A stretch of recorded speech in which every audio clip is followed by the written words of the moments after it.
ഇതൾ കിച്ചണിലേക്ക് എല്ലാവർക്കും സ്വാഗതം. ഇന്ന് നമ്മൾ തയ്യാറാക്കാൻ പോകുന്നത് വളരെ സിമ്പിളായി തയ്യാറാക്കിയെടുക്കാൻ പറ്റിയ നല്ലൊരു കേക്കാണ്. അതിനായി ഗോതമ്പ് പൊടി, മുട്ട, പാല്, വെല്ലം. ഇനി ഇതെങ്ങനെ തയ്യാറാക്കാമെന്ന് കൂടി നോക്കാം. അടുപ്പത്തൊരു പാത്രം വെച്ച് കൊടുത്ത് വെല്ലം അതിനകത്തേക്ക് ഇട്ട് കൊടുക്കാം. അല്പം വെള്ളം ഒഴിച്ചു കൊടുക്കാം. നന്നായി ഒന്ന് ഉരുക്കിയെടുക്കാം. വെല്ലം നന്നായി ഉരുകി കിട്ടിയിട്ടുണ്ട്. ഇത് തണുക്കാനായി മാറ്റി വെക്കാം. മിക്സിയുടെ ജാറിലേക്ക് ഗോതമ്പ് പൊടി ഇട്ട് കൊടുക്കാം. മിക്സിയുടെ ജാറിലേക്ക് ഗോതമ്പ് പൊടി ഇട്ട് കൊടുത്തിട്ടുണ്ട്. ഒരരിപ്പ വെച്ച് കൊടുത്ത് വെല്ലം ഒന്ന് അരിച്ചെടുക്കാം.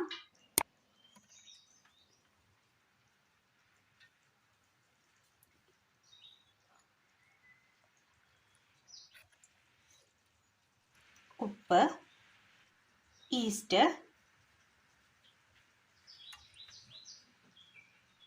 അടിച്ചെടുത്തോട്ട് വരാം. അടിച്ചു കൊണ്ടുവന്ന മാവ് ഒരു പാത്രത്തിലേക്ക് ഒഴിച്ചു കൊടുക്കാം.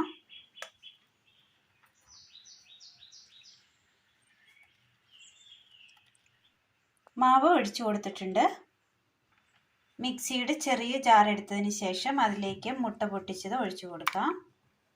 ഇത് നല്ലതുപോലെ ഒന്ന് അടിച്ചെടുക്കാം. അടിച്ചു കൊണ്ടുവന്ന മുട്ട മാവിലേക്ക് ഒഴിച്ചു കൊടുക്കാം.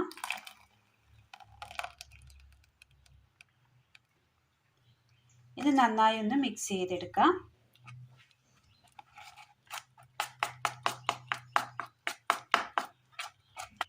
നല്ലതുപോലെ മിക്സ് ആക്കി എടുത്തിട്ടുണ്ട്.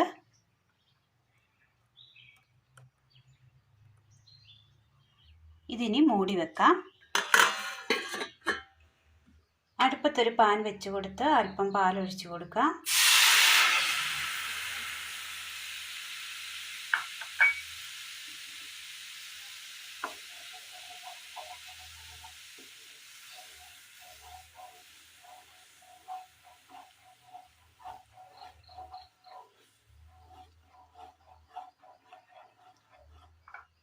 നല്ലതുപോലെ ചൂടായി കിട്ടിയിട്ടുണ്ട് പാല്. ഇതിലേക്ക് അല്പം പഞ്ചസാര ഇട്ട് കൊടുക്കാം.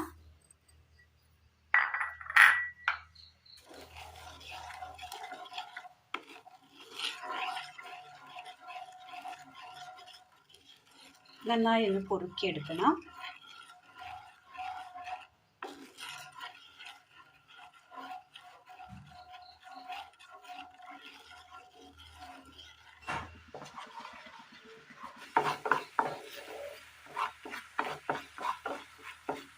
പാലും പഞ്ചസാരയും നല്ലതുപോലെ കുറുകി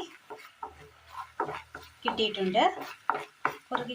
തീ ഓഫ് ചെയ്യുക. ഇത് തണുക്കാനായി മാറ്റിവെക്കാം. ബേക്കിംഗ് പാത്രത്തിലേക്ക് നെയ്യ് ഒഴിച്ചു കൊടുത്തതിന് ശേഷം പാത്രത്തിലെ എല്ലാ സൈഡുകളിലും നെയ്യ് പിടിപ്പിച്ചതിന് ശേഷം ഇത് നന്നായി ചൂടാക്കിയ പാത്രമാണ്, നല്ല ചൂടുണ്ട്. ഇതിലേക്ക് മാവ് കലക്കിയത് ഒഴിച്ചു കൊടുക്കാം.